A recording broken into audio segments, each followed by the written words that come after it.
Good morning, everybody. So I just wanted to give you a kind of an update on how my Smith Corona 70 turned out. This little girl here needed everything. I could start listing, but I think it would be easier for you to go on the typewriter database and find me, Ken Krushka, and look up my collection, because I started to write a list of the things in here that this needed. But even the carriage advance, the carriage lock assembly, everything. I mean, it needed everything. But she types now. I'm still waiting on a new ribbon. But other than that,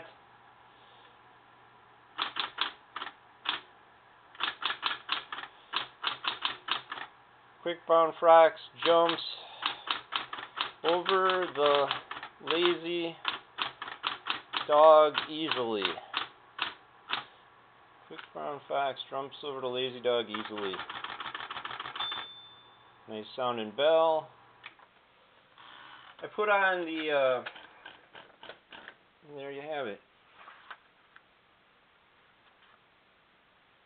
And that's with an old ribbon. So when I changed all this out, these were bad. I put on the set from that parts machine. I put these on there, which is kind of a nice little kick, because they got that black. And these were kind of like a, well, yellowed smokers colored. So those had to go away, and I made them nice and white and with the black centers. Those were from a Cornet. I just think it's bad. Snazzes are up. It's actually a little machine. I even changed the sticker out on her. Put that back to mint. Because it was the same sticker, you know, it's Series 6E. So, very cool.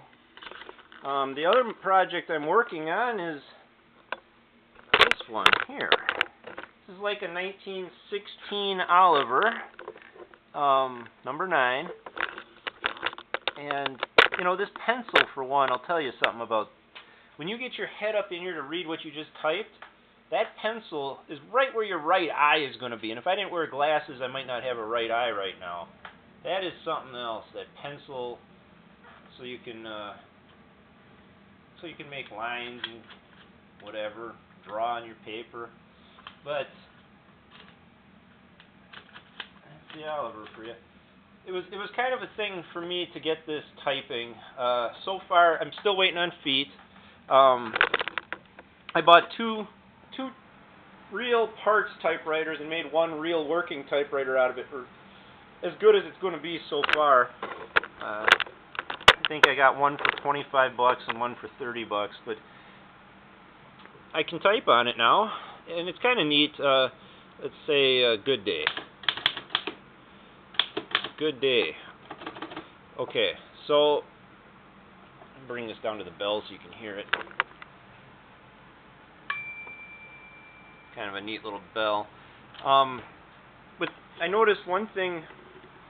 These were originally wooden spools like this, and the replacement spools they gave me were, you know, the big circular plastic ones. I ordered them, and I ended up having to take it off and go to the wooden spool. I'm waiting for this to all take up on this one, and then I'll get that spool out of there and put this in on this side. Because that's got an eyelet in it, it's too big, it rubs, you can't push your cover down tight, which is lame. I don't know why they sent it that way. It doesn't work the way they claim, though.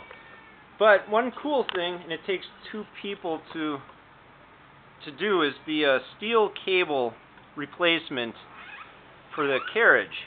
Don't attempt to do it yourself. There is a lot going on here. If you can get down, some people will not have, you see this hook assembly here? Well, I had one. Like I said, I bought two parts typewriters. I don't care about a little rust. It's just cool to have it. You go through it with the steel cable. You loop back through this. It's like a decoy anchor tie type thing. And you gotta, they don't tell you, but you crimp that too, especially if you got this hook. Get somebody to crimp it, because you're going to be over there holding that mainspring tension, and you're only going to have one hand, so you need a second person to do this. But also, what wasn't necessarily clear was that when you get in there, come on. Okay, when you get in there, there's this. Do you see where this cable is coming through? Probably not, huh? Let me try and show you better. Where that cable is going through there, you have to go through that pigtail thing, and that hangs off. That's a catch for the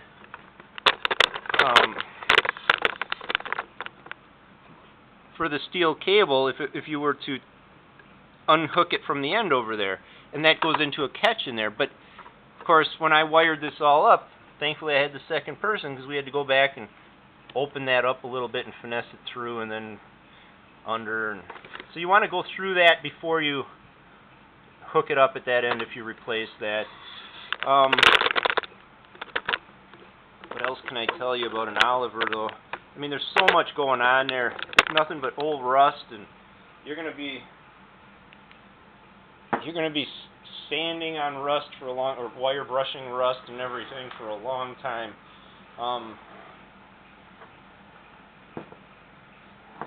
The underside, I'm still waiting on the feet, like I say, but that is your start to adjust for your spacebar tension there. Here. So that's got a wing nut, and then the spring is the tensioner, and then there's a thumb screw here. I've got that kind of all the way up, and it's just barely given enough for the click. Here, up top, I couldn't get the camera on to record it, but these were just paper, washers of their day, and that you can make. They're about the size of a nickel. If you have the gasket material to make your own gasket stuff, you can get it at AutoZone. That's perfect for making these paper washers out of, because it's actually gasket material and better than paper. And gaskets were made to last, so it's quite a little assembly under there, though. But if you do an Oliver, they do make the spring cable from the spring drum. They make the replacement ribbons. They make replacement feet. But you almost need two to make one if you're buying them at the working man's price. So it's just neat to even have one. I got a lot more to go on it, of course, but it's printing, and I think it's pretty cool. So, all right, everybody, I'll just show you this. Oh, this slides. Well, it did when I put it up. There we go. That slides. You see this little track? Like that.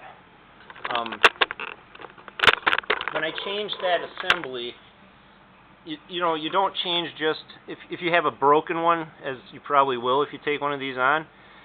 This whole assembly is what you almost end up having to go in and change on it, because there's these pins, and none of this stuff is freed up. None of this is going to cooperate with you, so you got to change the whole bar and arm. And that requires also taking apart the backspace mechanism and getting that out of there. And that old screw isn't going to cooperate with you on the side. Here, this is the assembly that the backspace part goes through, if you could see through this cover.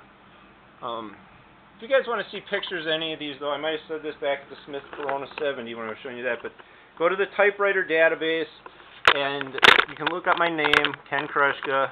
I don't know exactly how that's all laid out in there. Ted Monk's got a great system, but I always put pictures in there of my typewriters. So I'll have this one in there with some good photos of it all apart.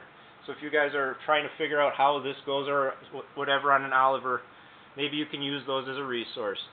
All right, everybody, have a great day and stay healthy.